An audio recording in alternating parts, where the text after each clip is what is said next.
Shalom, apa kabarnya hari ini? Baik, puji Tuhan. Kita menyanyikan lagu tentang kebaikan Tuhan. Tapi banyak orang hanya bisa berkata Tuhan baik kalau keadaannya baik. Ya, dan kita seringkali menganggap bahwa kebaikan Tuhan itu bicara tentang berkat, kebaikan Tuhan itu hanya bicara tentang keadaan yang baik. Karena seringkali kita tidak mengerti bagaimana mengartikan kebaikan Tuhan itu dalam hidup kita. Nah, hari ini saya akan sampaikan firman Tuhan dengan tema ujian iman. Ya, hari-hari ini kita harus mau terus diuji, kita terus mau dipulihkan Tuhan, karena saya percaya salah satu bentuk kebaikan Tuhan itu adalah ketika Dia mengizinkan kita ini diuji. Bapak Ibu, kalau saudara baca di dalam KBBI, apa itu KBBI? Ya, KBBI itu apa? Bukan Kesatuan Bangsa-Bangsa Indonesia, bukan. Ya, KBBI itu Kamus Besar Bahasa Indonesia. Ujian itu ketika saya cari, apa itu ujian? Di sana ditulis bahwa ujian itu adalah satu percobaan atau proses untuk mengetahui mutu atau kualitas sesuatu. Jadi ujian itu adalah percobaan atau proses untuk mengetahui mutu atau kualitas. Nah, kita ini sebagai orang Kristen itu harus diuji. Ya, semua itu harus diuji. Ketika kita sekolah, kita mengalami ujian. Supaya apa? Ketahuan nih, mutu pendidikan yang kita miliki itu sejauh mana. Orang yang berpacaran juga harus ya, sebelum masuk dalam keluarga, rumah tangga. Jadi semua itu harus diuji. Waktu kau pacaran, uji ya, supaya kau tahu bagaimana nanti ketika memasuki rumah tangga itu perlu diuji. Ya. Di dalam segala hal itu namanya perlu ujian supaya kita mengetahui kualitas dari sesuatu itu. Saudara, apalagi dengan yang namanya iman, keselamatan. Tuhan tuh enggak main-main loh dengan iman kita ini. Ujian itu diperlukan dalam hidup kita, iman kita perlu diuji supaya terlihat mutu atau kualitas. Karena untuk menerima janji Tuhan, untuk menerima segala sesuatu itu ya memang tidak semua orang Kristen bisa mendapatkan janji Tuhan. Hanya mereka yang sudah melewati ujian, yang sudah lulus ujian. Karena banyak orang diuji tapi tidak lulus. Ya, makanya engkau harus fokus sama Tuhan supaya kau tidak salah pilih jalan. Banyak orang salah pilih jurusan dalam hidup ini. Saya dulu salah pilih jurusan. Saya waktu kuliah, saya ambil jurusannya IPA. Tapi ketika saya dewasa, ujiannya ekonomi terus, saudara. Kayaknya banyak saudara juga salah pilih jurusan ya. Ya, dulu pernah perasaan saya bilang saya dulu ambil jurusannya IPA. Kenapa ujian hidupnya ekonomi terus? Ya, itu berarti salah jurusan. Tapi Tuhan tidak pernah salah di dalam menguji kita. Kita mau samakan dulu, KBBI sama Alkitab itu sama enggak definisi tentang ujiannya? Ya, untuk menentukan kemurnian kualitas sesuatu. Nah, kita lihat yuk, 1 Petrus pasal yang pertama, ayat 5 sampai ayat yang ke-7. Kita boleh mencomot apapun ya yang tentunya benar dan sesuai dengan firman Tuhan ya, karena tolak ukurnya itu firman. 1 Petrus pasal yang pertama ayat yang ke-5 sampai ayatnya yang ke-7. Baca bersama. Yaitu kamu yang dipelihara dalam kekuatan Allah karena imanmu, sementara kamu menantikan keselamatan yang telah tersedia untuk dinyatakan pada zaman akhir. Bergembiralah akan hal itu, sekalipun apa? Sekarang ini kamu seketika harus berduka cita oleh berbagai-bagai pencobaan atau ujian Maksud dari pencobaan itu apa, baca? Maksud dari semuanya itu ialah untuk membuktikan kemurnian imanmu yang jauh lebih tinggi nilainya daripada emas yang fana, yang diuji kemurniannya dengan api, sehingga kamu memperoleh puji-pujian dan kemuliaan dan kehormatan pada hari Yesus Kristus menyatakan dirinya. Katakan. Berarti kita sepakat tadi apa yang disampaikan oleh KBBI tentang definisi dari ujian itu mirip dengan Alkitab. Tujuan dari semua pencobaan atau ujian untuk membuktikan kemurnian, kualitas atau mutu daripada iman kita, saudara. Siapa hari ini yang lagi ada ujian? Ya, ujian apapun, mau ujian ekonomi, ya, ujian kesehatan, ujian rumah tangga. Cuma sedikit yang ada ujian, yang tidak diuji ini saya berdoa Tuhan ujilah mereka. Ya, supaya ada ujian. Kalau kita mengerti dulu definisi arti dari ujian, maka saya percaya saudara, kita tidak mudah menjadi orang Kristen yang lari dari setiap masalah. Justru ketika kita menghadapi masalah atau ujian, jadikan itu sebagai sebuah sarana bahwa Tuhan mau bawa engkau naik ke level yang lebih tinggi. Tapi kalau engkau lari, engkau tidak lulus-lulus dari satu ujian ini, kau putar di padang gurun terus. Ada orang-orang gak lulus dalam hal keuangan. Dia jatuh di situ terus berpuluh tahun hidupnya begitu terus, terkutuk terus. Karena dia tidak mengerti maksud dari ujian Tuhan itu apa.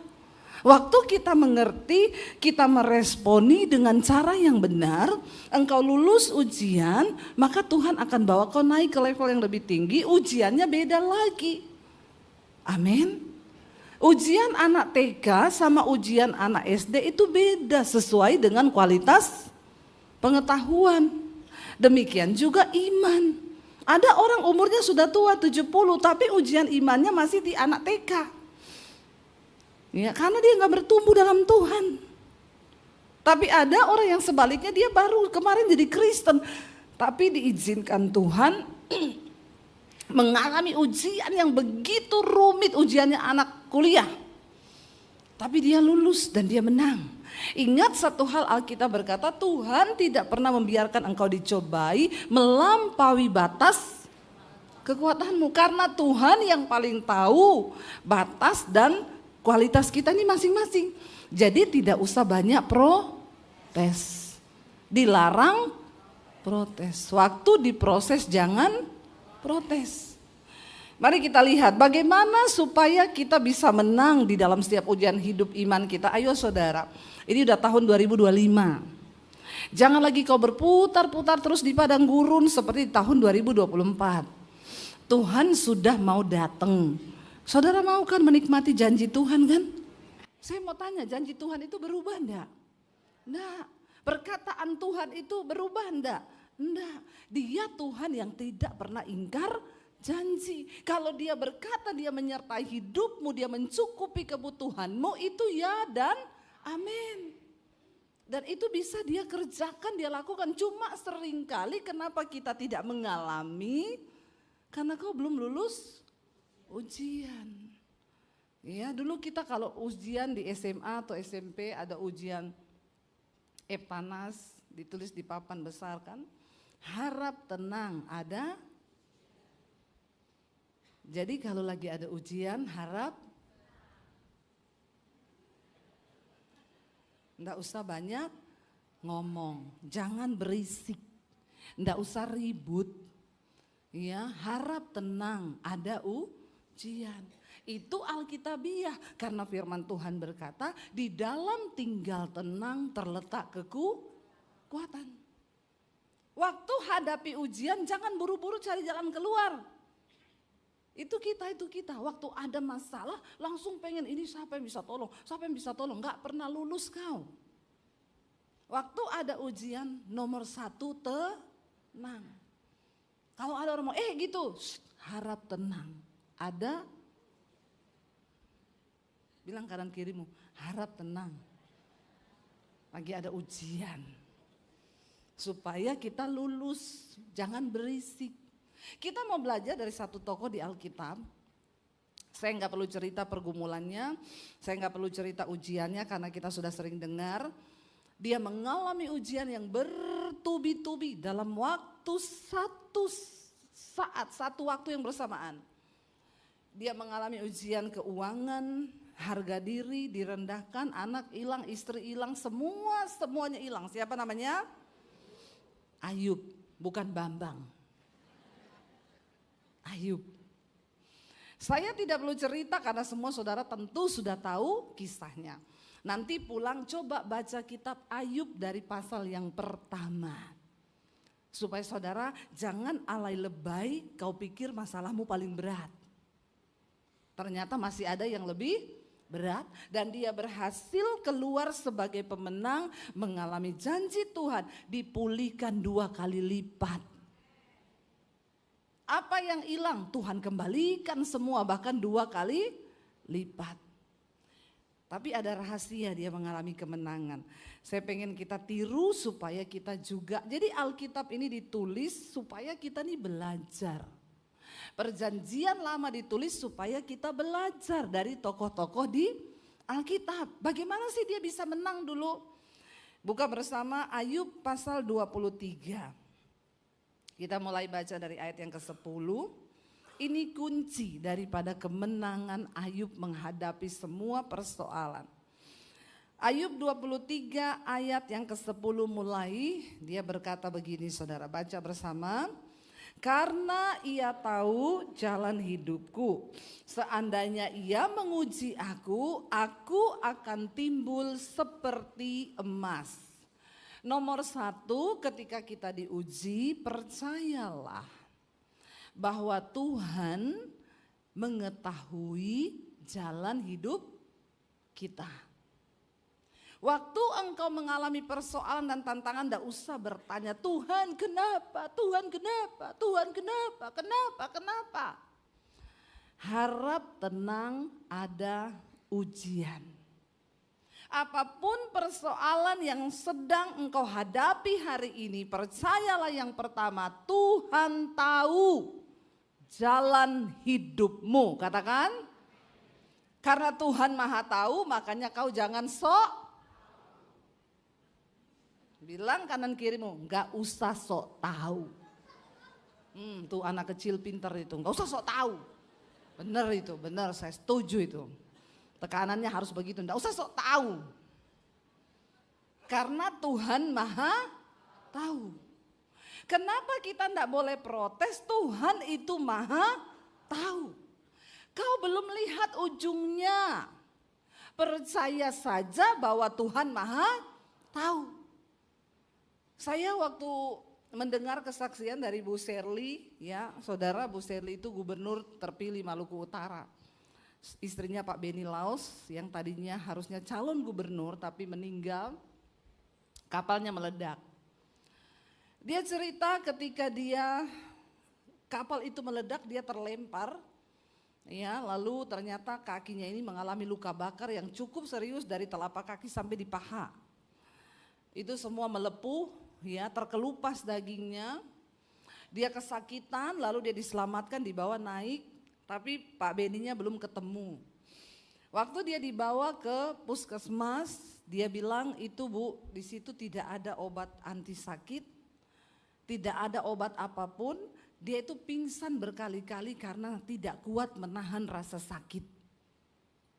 Ya, saudara belum pernah mengalami begitu toh? Bilang, enggak usah alay lebay. Saya waktu dengar itu, merinding. Bu, saya pingsan berkali-kali karena enggak kuat nahan sakit. Begitu sadar dia langsung tanya, suamiku mana? Belum ketemu Bu. Tiap kali sadar, suamiku mana? Belum ketemu Bu. Ya, itu istri-istri itu. Walaupun pingsan tetap ingat suami. Kadang suami itu biar sehat tidak ingat istri. Ini curhatnya ibu-ibu. Saya mewakili ibu-ibu, ya. Tapi bapak-bapak di sini semuanya baik. Tidak ada yang mencuekin istri. Insya Allah. Ya bapak-bapak ya. Lalu dia setiap sadar tanya suaminya. Akhirnya setelah yang keberapa kali sadar dia tanya suaminya, dibilang sudah bu, bapak sudah ada di ruangan sebelah. Karena dia lihat ini ke orang yang menjawab ini, gimana kabar bapak? Katanya baik bu. Dia turun dari tempat tidur saudara dengan keadaan kaki yang terkelupas, melepuh semuanya. Dia turun, tidak pakai alas kaki, dia jalan ke ruangan sebelah pengen lihat suami.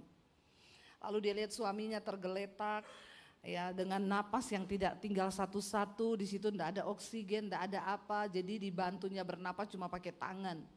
Didorong terus begini perutnya. Dia bilang disitulah saya berdoa dengan seluruh kekuatan iman yang saya punya bu. Ya, kita mungkin pernah merasa ada saat-saat di mana kita berdoa dengan seluruh kekuatan iman yang kita punya. Dia berteriak, Tuhan selamatkan suamiku Tuhan. Tapi ternyata Tuhan berkehendak lain dan suaminya meninggal. Dan di situ dia bilang, bu, waktu saya lihat suami saya meninggal, bu, rasanya tuh gelap, seluruh di depan saya ini sudah gelap. Saya tidak bisa melihat masa depan saya tidak bisa membayangkan wajah anak-anak saya sudah tidak tahu apa yang harus saya lakukan. Karena selama ini dia ya hanya menjadi istri yang baik. Berhari-hari dia mencoba bertanya, Tuhan kenapa, dan kenapa. Karena dia bilang suamiku ini orang baik, baik banget. Ya memang orang baik itu cepat. Tapi jangan bilang gini, kalau gitu saya nggak mau jadi orang baik biar lama matinya. Maaf ya saudara, mati itu juga anugerah loh. Ya, jadi kita nggak perlu pertanyakan kapan waktu kita mati, ya siap-siap aja. Tuhan yang paling tahu. Tapi jangan mati di diskotik. Ya terbakar lagi ya gara-gara alasan sama istri lembur, ternyata dugem. Ingat loh saudara, kalau engkau mau pergi kemanapun, ingat engkau tidak pernah tahu, siapa tahu itu menjadi tempat matimu. Ya tolong renungkan baik-baik perkataan saya. Teman saya suaminya meninggal di bandara lagi tunggu bagasi. Jangan pikir semua orang akan mati di tempat tidur. Kita nggak pernah tahu tempat mati kita di mana. Makanya hindari tempat-tempat dugem, tempat-tempat maksiat. Amin. Ya, supaya kau jangan mati di sana. Orang kalau mati tempat begitu kan lagi nggak ingat Tuhan. Jujur aja kita bicara. Ya lagi ngapain di sana? Lagi mengikuti keinginan daging, dugem, dunia gemetar. Ya, hati-hati. Ya, nanti khotbah saya ini dipotong, ini pendeta tukang menghakimi. Ben. Jemaat itu perlu diingatkan supaya bertobat. Saya nggak peduli orang mau bilang khotbah saya menghakimi, khotbah saya ini udah diingetin aja pada nggak tobat. Apalagi kalau nggak diingetin, bener nggak? Kita nggak pernah tahu tempat mati kita di mana. Siapa tahu itu hari terakhirmu, ya. Makanya banyaklah di tempat ibadah, amin. Lagi mati di gereja kan enak toh. Lagi hatinya tertuju sama Tuhan, lagi berdoa mati, itu auto langsung jalan tol ke surga. Amin. Mati di mana? Di tempat pijet. Hati bapak-bapak, ya hindari, sudahlah, udah mau kiamat. Saya juga bingung hari-hari ini orang Kristen udah dengar berita mau kiamat, sudah banyak berita-berita yang menakutkan, tetap aja yang dugem tetap dugem, yang maksiat tetap maksiat. Kenapa nggak tobat-tobat sih? Jangan sampai hari Tuhan itu jatuh ke atasmu seperti jerat. Hari Tuhan bisa bicara kematian buat kita. Ya, jadi Bu Sherly berdoa, Tuhan suamiku ini orang baik, Tuhan orang baik. Tapi Tuhan bilang mati. Nah berhari-hari dia bertanya kenapa Tuhan, kenapa. Ya memang kita kadang ngomong kenapa enggak diambil tuh Bapak Sanin tukang selingkuh itu ya. Kenapa orang bilang orang baik itu cepat mati? Karena Alkitab berkata Tuhan itu tidak berkenan pada kematian orang fasik. tapi pada pertobatannya. Sebenarnya orang itu kalau jahat dikasih waktu Tuhan terus bertobat. Tapi nek ndak tobat-tobat, ya weslah murka Tuhan yang turun. Binasa sudah, neraka. Lalu ketika dia bertanya berhari-hari, saudara, bahkan berminggu-minggu tidak terjawab. Sampai satu kali dia bilang, Tuhan bicara di hatinya begini, lebih baik kamu tidak mengerti tapi tetap percaya. Lebih baik kamu tidak mengerti daripada tidak percaya. Kita gak bisa pegang kendali atas hidup kita di dunia ini. Tuhan yang pegang kendali. Ada orang yang bertanya sama saya, Bu, anak saya satu-satunya perempuan meninggal. Bu, kenapa Bu? Tuhan, Bu, stop bertanya seperti itu. Yang pertama, Tuhan yang paling tahu. Tuhan yang paling tahu. Yang saya tahu satu-satunya Alkitab berkata, berbahagialah orang-orang yang mati sejak hari ini di dalam Tuhan. Bukan di luar Tuhan ya. Yang di luar Tuhan tuh enggak bahagia pasti. Berbahagialah orang-orang yang mati sejak hari ini di dalam Tuhan, sebab mereka sudah beristirahat dari jerih lelah mereka. Mereka tidak akan mengalami lagi akhir zaman. Mereka enggak akan alami masa antikris. Jadi dia mendapat hiburan. Oh gitu ya Bu, terima kasih ya Bu. Iya, kalau lihat keadaan zaman sekarang kayak begini, pengennya cepat-cepat pulang ya ke rumah Bapa. Dia bilang, di situ saya tidak mengerti apa yang Tuhan buat. Makanya enggak usah bertanya ketika engkau mengalami sesuatu. Ayub bilang, dia tahu jalan hidupku. Seandainya dia menguji aku, maka aku akan timbul seperti emas. Tuhan tahu. Hari ini kalau engkau mengalami ujian, ya cari tahu sendiri di dalam hidupmu. Apa yang Tuhan mau dari hidupku inilah. Apakah aku ini suruh bertobat? Kalau aku ada salah, ya berarti aku harus bertobat. Kalau kau terus menerus ada dalam masalah keuangan, ya bertobatlah dalam caramu mengelola uang. Amin. Jangan boros. Mulai hemat. Atur keuanganmu. Jangan pinjem-pinjem. Jangan utang-utang. Jangan gali lubang tutup lubang. Itu lagu dangdut. Ya. Ayo belajar sebab dalam setiap ujian, ingat, ujian itu adalah pencobaan yang bertujuan untuk membuktikan mutu atau kualitas. Lalu yang kedua, Ayub itu bilang begini, saudara. Ayo, jadi ketika kita menghadapi masalah, punyalah satu tekad di hati, Tuhan, aku tahu Engkau Maha Tahu. Dan satu hal yang aku mau komitmen dengan diriku, kalau Tuhan sedang uji aku mau keluar sebagai pemenang. Seperti emas yang dimurnikan, itu bagianku Tuhan. Beri aku kekuatan, itu saja. Ya, itu saja, enggak usah banyak tanya, enggak usah banyak protes. Karena kita ini siapa mau protes Tuhan. Yang kedua, untuk kita bisa menang menghadapi ujian, Ayub tuh bilang begini, ayat yang berikutnya, ayat 11. Baca bersama. Kakiku tetap mengikuti jejaknya, aku menuruti jalannya dan tidak menyimpang. Waktu kita lagi diuji, jangan belok kanan, belok kiri. Justru ketika sedang mengalami ujian iman, tetapkan hati untuk lebih lagi mengenal jejak atau jalan Tuhan itu. Jangan cari jalan pintas. Jangan bikin jalan baru. Ya, karena kau tidak tahu jalan tanpa Tuhan. Ya, jangan andalkan hanya Google Map untuk kehidupanmu. Karena Google Map juga bisa hilang sinyal. Ayo andalkan Tuhan, saudara. Ketika Abraham dipanggil Tuhan, tinggalkan negeri, keluargamu, sanak istrimu, tinggalkan orang tuamu, mertuamu, tinggalkan semuanya dan berjalanlah ke satu negeri yang akan aku tunjukkan kepadamu. Pada zaman itu belum ada peta. Pada zaman itu belum ada Google Map. Jadi Abraham itu berjalan pakai apa? Pakai iman. Kalau ada Google Map kan enak kan? 500 meter belok kanan. 300 meter belok kiri. Di depan ada jalan bercabang, tetap di kiri di jalan bercabang. Saya dulu waktu baru belajar pakai Google Maps, saya nyetir. Waktu itu suami pelayanan sendiri, saya pelayanan sendiri. Saya pakai Google Map. Saya nggak lihat Google Map, saya taruh aja di samping kursi saya cuma dengar suaranya, saya kencengin. Belok kiri, saya belok kiri. Belok kanan, saya belok kanan. Saya tembus di belakang dapurnya orang.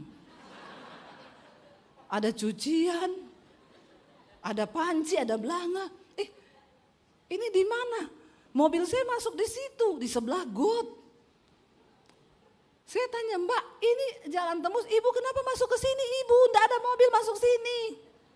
Saya tanya, saya telepon suami saya, ini kok Google Map bagaimana ya? Kenapa dia bawa saya ke sini? Suami saya bilang, coba kamu lihat setelanmu tuh di situ apa? Saya lihat, setelannya buat orang naik motor. Itu loh, sebenarnya Google Map-nya benar, yang salah itu saya, karena saya belum tahu cara makainya. Ya buat naik motor bisa tembus. Jadi saya tanya, Bu saya putar balik bisa nggak? Nggak bisa Bu, ya Ibu terus aja. Ya ada tapi dengan pergumulan Bu. Jadi saya terus pelan-pelan lewati kandang ayam orang, lewati kebun dan semua orang menatap saya dengan aneh gini. Ih kenapa ini mobil lihat sini ini. Ya saya sih tetap tembus. Yang pertama waktunya jadi panjang, tidak seperti kalau saya lewat jalan mobil.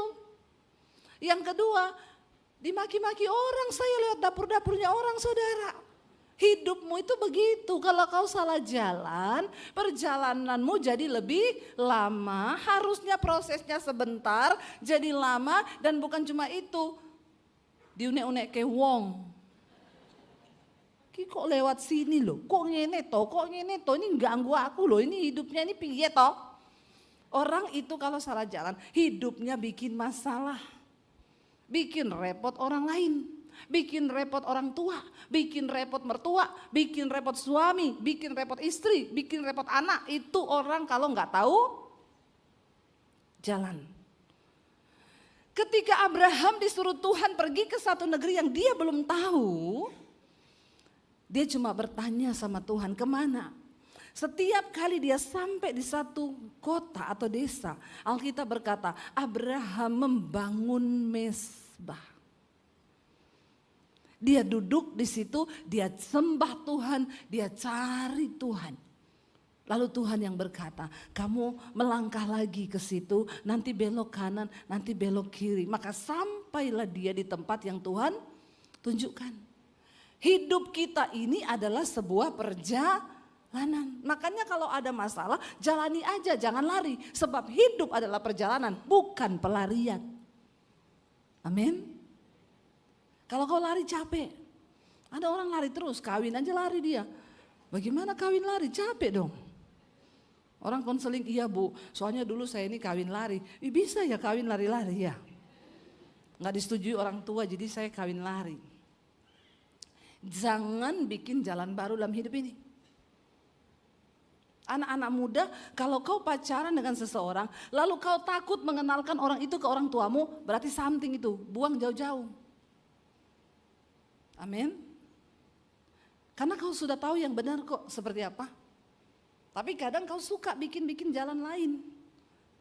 Jangan bikin jalan lain saudara, hidupmu susah. Bahkan kau akan menyusahkan orang lain.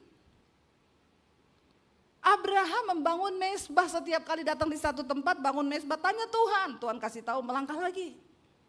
Melangkah dan melangkah. Iya, ikuti jejaknya. Ayub bilang, kakiku mengikuti jejaknya, aku menuruti jalannya dan tidak menyimpang. Waktu kita sedang dalam ujian, ayo kenali jalan Tuhan, jangan menyimpang dari firman Tuhan. Semakin engkau diuji, semakin berat masalahmu, semakin cari Tuhan. Semakin bilang, Tuhan aku pengen bertobat, Tuhan aku pengen kenal jalanmu, Tuhan aku tidak mau melangkah keluar dari firman-Mu, aku pengen melakukan setiap apa yang Tuhan mau di hidupku. Supaya kau tidak berputar-putar. Waktu kita taat dan setia, maka Tuhan turut bekerja untuk mendatangkan kebaikan. Kenali cara Tuhan, jangan menyimpang. Yang berikutnya, apa yang Ayub lakukan sehingga dia mengalami kemenangan di dalam ujian imannya? Baca bersama ayat yang berikutnya, dikatakan di sana apa?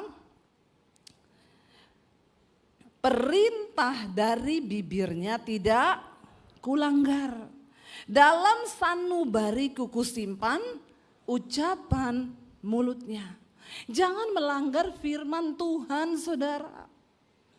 Jangan melanggar apa yang sudah Tuhan sampaikan, supaya hidup kita itu aman, supaya ujian kita tuh lolos. Kalau melanggar terus ya sudah. Berbuat dosa terus, nggak pernah bertobat, mengalami ujian keuangan. Udah dibilang jangan andalkan manusia, karena terkutuklah orang yang mengandalkan manusia. Tetap aja pinjam uang sama siapa ya? Nih lagi besok mau jatuh tempo, pinjam kemana ya? Pinjam kemana ya? Maka kau enggak pernah lulus. Karena selalu otakmu itu, pikiranmu itu pinjam kemana, pinjam ke siapa? Engkau menjadikan orang lain itu Tuhan. Alkitab berkata terkutuklah orang yang mengandalkan manusia, yang mengandalkan kekuatannya sendiri. Ayo ketika engkau mengalami masalah, duduk di kaki Tuhan. Karena setiap ujian yang diizinkan terjadi cuma satu tujuannya, untuk membuktikan mutu atau kualitas iman. Kalau kita terus mengandalkan manusia, ya itu akhirnya kita ini jadi orang yang tukang pinjem-pinjem terus.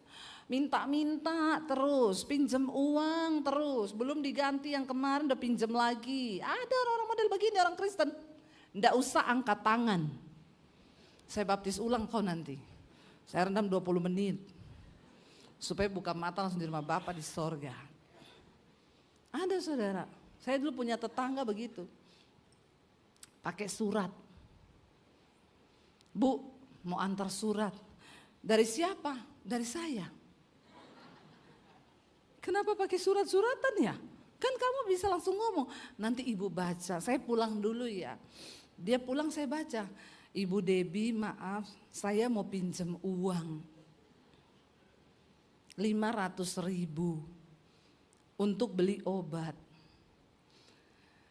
Saya pikir kasihan dia sakit, ya udah. Tapi saya nggak kirim surat balik. Ya, saya datangi ke rumahnya. Oh Bu, saya sudah baca suratnya. Terus Bu gimana? Saya berbunga-bunga membaca surat ibu, pinjam uang 500.000. Pakai kirim surat. Nih Bu, karena ibu mau pakai berobat, saya tolong ya Bu. Nih saya kasih 500.000. Oh terima kasih Bu, nanti saya gajian bulan depan, saya ganti. Alkitab bilang kan kalau kita sudah beri jangan harap ganti. Tapi saya enggak ngomong gitu sama dia, supaya kasih dia juga belajar bertanggung jawab. Dalam hati saya dia ganti, puji Tuhan, ya nanti kalau dia ganti tak kasih lagi ke dia. Saya cuma mau uji orangnya. Begitu waktunya ganti, datang ke rumah lagi, Bu, ya mau kasih surat. Saya pikir, oh ada uangnya di dalam surat. Dia malu kembalikan, jadi tertulis dalam surat, terima kasih Ibu ini uangnya.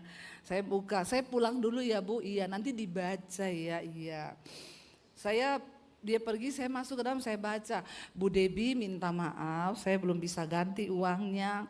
Ini kalau boleh mau pinjem lagi, 350.000, ya. Saya mulai ngelus dada ini orang ini. Tapi saya pikir ya mungkin dia ada kebutuhan lain kali ya. Enggak apa-apa lah, saya bisa. Saya kasih, saya antar ke rumahnya. Iya Bu, katanya kan ibu janji sebenarnya ini tanggalnya ganti loh Bu. Tapi kan ini ibu pinjem lagi toh. Jadi ya iya Bu, soalnya pensiun saya, gaji saya kemarin tuh habis buat ini. Jadi makanya gini. Sebenarnya saya malu. Oh ya udah enggak apa-apa ini ya Bu. Iya. Tapi benar Bu, bulan depan pasti saya ganti. Ya terus sudah bulan depan saya tunggu. Tapi juga saya lihat hidupnya itu nggak menderita banget saudara, senang-senang pergi makan keluar ya. Bulan depan datang bawa surat lagi. Bu, dia mau kasih surat, ibu bawa pulang aja suratnya, ibu baca sendiri. Ya ibu, uang yang kemarin ibu mau ganti buat saya, itu aja ibu pakai buat kebutuhan ibu, balikin dan ambil lagi ya bu, Tuhan memberkati. Lama-lama saya jadi Tuhan buat dia. Jangan kau tolong orang terus, lama-lama kau jadi Tuhan, dia anggap kau Tuhan, kau berdosa sama Tuhan. Bukannya kita gak mau nolong. Tapi ajari dia untuk berharap kepada Tuhan. Jangan dikit-dikit minta uang. Orang tua kau memang sayang anakmu. Tapi kalau dia sudah berkeluarga, suruh dia berdoa, suruh dia berharap sama Tuhan. Jangan kau mau jadi Tuhan terus buat anakmu. Apa-apa dikasih dikit, apa-apa terus dikasih, apa-apa terus dikasih. Ya, jadinya dia tidak pernah menganggap ada Tuhan. Yang dia tahu ada papaku yang tolong aku. Demikian juga orang tua, jangan jadikan anakmu Tuhanmu. Dikit-dikit minta sama anak, dikit-dikit minta sama anak. Ya ada loh saudara orang tua tuh yang akhirnya rumah tangga anaknya berantakan. Karena mamahnya minta terus sama anaknya. Jadi anaknya ini pun juga istri punya pengeluaran, ini punya pengeluaran. Akhirnya itulah orang kalau hidupnya gak tahu jalan Tuhan bikin masalah. Orang-orang begini pasti gak sungguh-sungguh hidup mengandalkan Tuhan. Saya bukan gak pernah mengalami masalah keuangan. Dulu kami masalah keuangan terus. Kan saya pernah cerita sampai dikejar debt collector. Tapi saya dan suami berprinsip tidak boleh pinjam uang. Gak boleh minta uang sama keluarga, sama mertua, sama siapapun. Kita berdua belajar mengandalkan Tuhan. Hari ini kami diberkati luar biasa itu karena kami belajar mengandalkan Tuhan. Dan Alkitab berkata diberkatilah orang yang mengandalkan Tuhan, tapi terkutuklah orang yang mengandalkan manusia. Ini firman ditulis, kalau kau lakukan berkhasiat luar biasa. Tapi sayang banyak orang Kristen tidak mau mengenal perintah Tuhan, tidak mau mengenal jalan Tuhan, gak mau simpan firman di hatinya. Ayat nih berkata, Ayub bilang perintah dari bibirnya, firman yang keluar dari mulut Tuhan tidak kulanggar, bahkan aku simpan setiap ucapan Tuhan dalam hati dan sanubariku. Di hatimu ada apa hari ini? Apakah ada firman Tuhan di hatimu sehingga ketika kita mau melangkah firman itu yang menegur. Firman itu yang mengajar. Ayo saudara lakukan firman. Yang berikutnya di sana dikatakan, kita lihat saudara, waktu kita sudah setia dengan Tuhan mengikuti jalan Tuhan. Barulah saudara janji Tuhan, rencana Tuhan itu bisa terjadi dalam hidup kita. Makanya Ayub berkata begini, siapa dapat menghalangi Tuhan? Waktu saatnya sudah tiba, tidak ada satu orang pun yang bisa menghalangi janji Tuhan atas hidup kita. Amin. Enggak ada satu orang pun yang bisa menghalangi janji Tuhan, firman Tuhan, berkat Tuhan. Siapakah dia bilang di sana dapat menghalangi Tuhan apa yang dikehendakinya dilaksanakannya juga. Waktu kita sudah menjadi orang yang tahan uji, kita lulus dalam setiap ujian kita, tidak ada satu orang pun yang bisa menahan segala janji dan kehendak Tuhan atas hidup kita. Amin.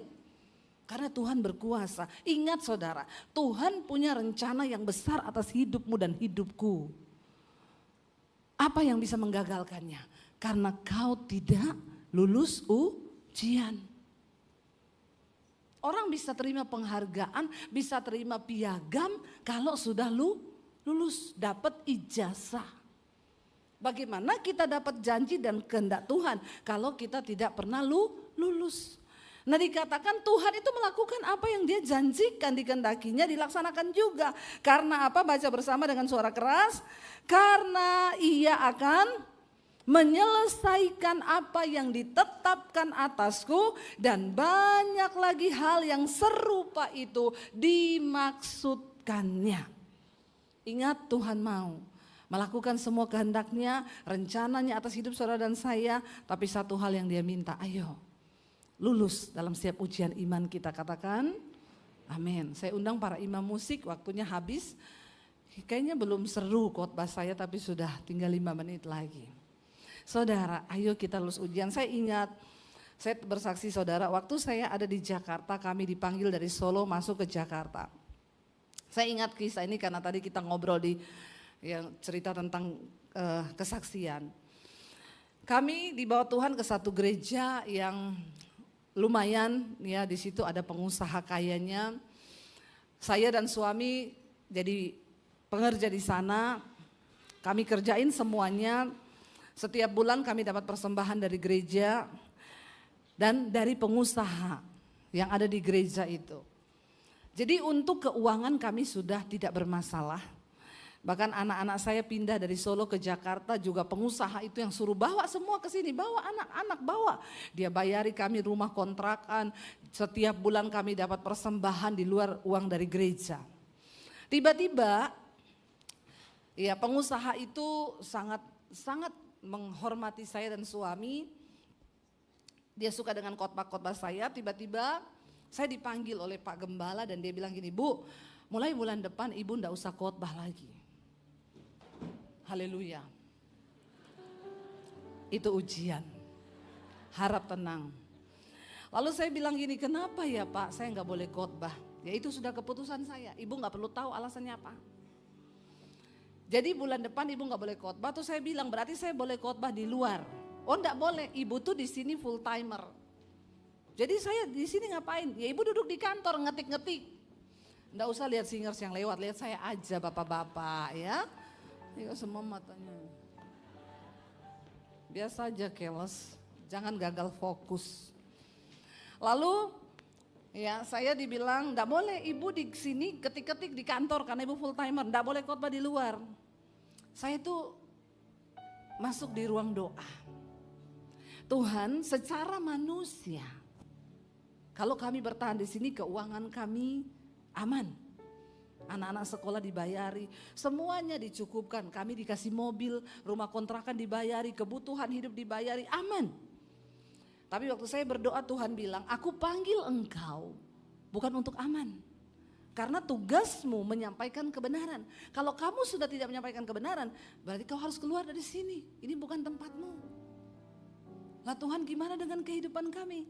Kau ikut aku, bukan ikut manusia. Bukan ikut orang kaya. Saya dan suami bergumul saudara. Karena kalau kami tinggalkan tempat itu, saya harus balikin mobil yang dipinjemin. Kami kehilangan semuanya, bahkan mulai bukan dari nol, dari min. Sementara bulan depan kontrakan saya habis. Saya gak punya uang 1 sen pun. Tapi saya mau mengikuti yang Tuhan mau. Ujian iman. Untuk Tuhan bisa tahu mutu imanmu itu ikut Tuhan atau ikut manusia. Bahkan di tengah keadaan yang sudah aman secara keuangan. Di situ Tuhan uji. Karena Yesus dan Mamon itu beriringan dalam hidup kita. Satu-satunya saingannya Tuhan di dunia ini cuma uang. Makanya Yesus bilang, kau tidak bisa mengabdi pada 2 Tuhan, pada Allah dan pada Mamon. Saya bilang sama suami, gimana? Saya dapat suara Tuhan begini, suami saya bilang, kalau Tuhan yang ngomong, lakukan. Jangan menyimpang. Kami keluar dari situ dan memulai dari nol. Kami waktu itu difitnah, mereka keluar karena dibayar gaji lebih tinggi di gereja besar. Padahal besok untuk bayar kontrakan kami gak punya duit. Kami cuma nangis di kaki Tuhan. Tapi hari ini saya mau bilang sama saudara, saya masih hidup kan? Saya enggak mati, enggak punya uang, sebab aku mengikuti Tuhan yang bertanggung jawab. Allah yang baik, Tuhan yang sangat baik. Katakan pujian tadi, ya engkau baik Tuhan. Bangkit berdiri bersama saudara. Mungkin hari ini engkau tidak mengerti. Tapi Tuhan bilang lebih baik engkau tidak mengerti namun tetap percaya pada Tuhan. Sering kali ujian yang kita alami tidak kita pahami saudara. Waktu itu saya juga tidak mengerti Tuhan. Engkau berkata kami harus tinggalkan semua ini. Tapi kami mau mulai dari mana? Tidak ada uang satupun di tangan kami. Tapi Tuhan bilang kau ikuti aku Tuhan yang maha tahu. Hari ini saya baru mengerti, saudara. Kalau kami tidak tinggalkan dulu itu, kami tidak akan melihat semua kebaikan Tuhan hari ini. Seringkali apa yang engkau pertahankan bukan itu yang menjadi jalannya Tuhan. Tapi hari ini bilang sama Tuhan, kami hanya mau mengikuti jejak-Mu Tuhan, tidak akan berpaling darimu. Ya Yesus baik, ya